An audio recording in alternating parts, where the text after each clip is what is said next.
Please subscribe Ito Money Vlog.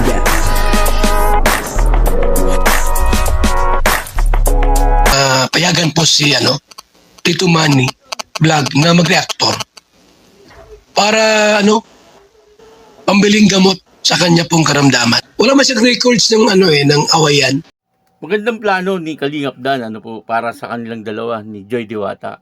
Papanoorin po natin yung video at dito ay mapapanood natin yung magandang plano talaga ni Kalingap Dan para po sa kanilang dalawa ni Joy Diwata. Pero bago po yan, siyempre ako muna po bumabati sa inyong lahat ng magandang umaga, magandang tanghali at magandang gabi sa inyong lahat mga kapatid. Saan man kayo ng panig ng mundo naroon ngayon ay mag-iingat kayo palagi at pagpalain kayo ng ating Panginoon. Maraming salamat din po sa patuloy na tumatangkilik sa aking YouTube channel at nanonood sa aking video reaction. Patuloy lang po natin suportahan sila Kuya Bal Santos Matubang, Kalingap Rab, Ate Edna Vlog, Jack Tapia at yung mga kasamahan ko po sa Karepa at ganoon din yung mga Team Views at yung mga charity vlogger na Kalingap Partner. Ito po yung video na kung saan ay merong magandang plano itong si Kalingap Dan para po sa kanilang dalawa ni Joy Diwata. Ang kabuuan po ng video ito ay mapapanood po natin sa YouTube channel ni Ria Olarte. Pero ang yata ang plano yata ni Kalingap Dan by next year kasama daw sana si Joy. Pag walang parang i-timing yata na walang pasok si Joy, hopefully. Sana, may passport naman si Joy. Oo, may passport. Kaso lang pag hindi na siya winter. Kasi kasi may pasok kasi si Joy yung ganyang month January, February. Kasi kami pumunta Chinese New Year dahil Chinese New Year kasi wala sa pasok ng mga Pilipino. Oo. Merienda po tayo. Makapag-banding talaga kayo ng gusto. Ipapasyal kami. Yun lang talaga ang problema, magiging conflict talaga sa schedule ni Joy talaga. Pero grabe, nagulat kami nung Mama Jem, pinakilala ni Kalingap Dan si Joy sa kapatid mo doon sa mga lahat napakilala pamilya. Sa video call, nakita sila ni Nene. Oo. Mga lahat pinsan. Oo. Si Joy. Pero grabe ang sigaw ni Aliyah. Aliyah, oo. Oh. Aliyah. Si Aliyah ang Si Aliyah daw ang pambansang marites ng Taiwan. Init. Ayaw ko pang balik sa camera Oo. Tapos yung Dal-dal pag nag-chat daw si Dan, andyan siya sa tabi. Yung mata daw nakabantay.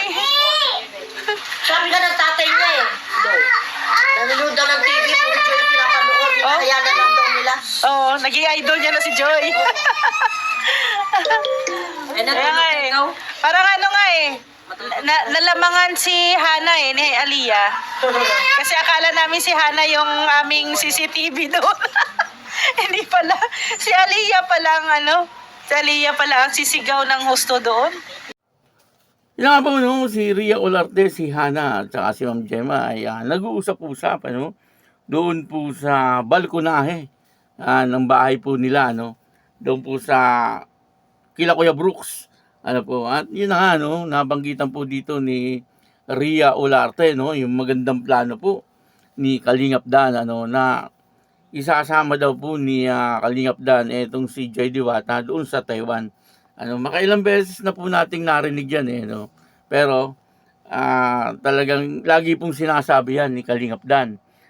Nung nasa Taiwan pa po siya, ang sabi niya nga, ay sana kasama niya si Joy Diwata upang sa ganon ay makita ni Joy Diwata yung magagandang lugar doon po sa Taiwan. Yung po ang isa sa mga pangarap ni Kalingap Dan maipakita po niya kung ano po yung nakita niya doon sa pinuntahan niya sa Taiwan. At yun na nga ang plano po niya ay pagbalik alam din po yan ni Ma'am Gemma at saka ni Hana na talagang isasama po itong si Joy Diwata.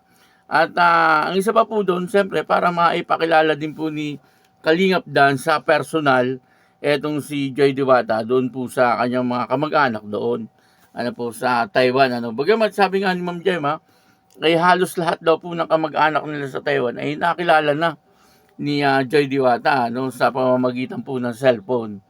Siguro video call tapos pinapakilala ni Kalingap Dan, katulad po nung one time nakausap po ni Kalingap Dan itong si Joy Diwata at naipakilala niya po doon sa kanyang tita doon po sa Taiwan. Pero mas maganda siguro ay yung personal talaga. Yun ang maganda. Kaya napakaganda po ng plano ni Kalingap Dan na pagbalik po nila doon ay kasama na itong si Joy Diwata. At maaaring doon ay mag-shooting din po sila ng teleserye.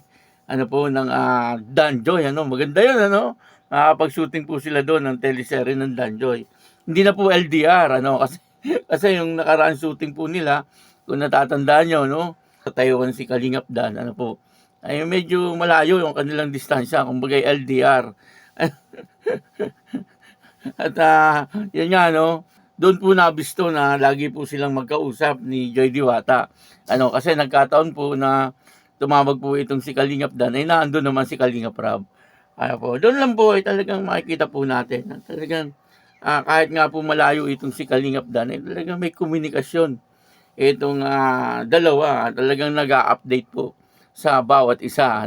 Kaya makikita po natin na talagang importante yung bawat isa sa kanila. At ang isa pa po rito, yung isang magandang plano ni Kalingap Dan, ay yung pong makatapos si Joy Diwata sa kanyang pag-aaral. Yun po ang isa sa magandang plano din ni Kalingap Dan. At sabi niya, hindi niya po iiwan talaga itong si Joy Diwata. Maghihintay po siya ng 4 na taon bago, kung hindi pa po siya masasagot ngayon ni Joy Diwata, kasi nga nag-aaral pa, ay maghihintay daw po siya ng 4 na taon. Pero sa tingin ko ay sa tingin ko ay parang sinagot na sa tingin ko lang po yun kumbaga yun po ay opinion ko lang yun kanya-kanya po tayong obserbasyon siyempre iba naman po yung obserbasyon nyo, iba din naman po yung obserbasyon ko kasi siyempre mahalata mo naman po sa kanilang mga galawan at talagang si Joy Diwata hindi po siya naiilang na dito kay Kalingap Dan at ganoon din si Kalingap Dan kaya nakakatuwa na ganoon ang nangyayari sa Dan Joy maski sa teleserye ay magandang inalalabasan ng teleserye at ganoon din po sa buhay nila kagaya po nung pagpaplano ni Kalingap Dan maganda po yun na si Kalingap Dan ay tuloy-tuloy ang kanyang pagpaplano para sa ikagaganda ng relasyon nila ni Joy Diwata. Kung ngayon po ay hindi pa po sila umaamin, ay ayos lang po yan. Basta tayo ay maligaya sa ating nakikita. Tayo ay happy doon sa ating mga napapanood sa kanilang dalawa. Kaya maraming salamat po sa inyong lahat. At ako po si Tito Manny Vlog na nagsasabing God bless you all. Diyos mabalos.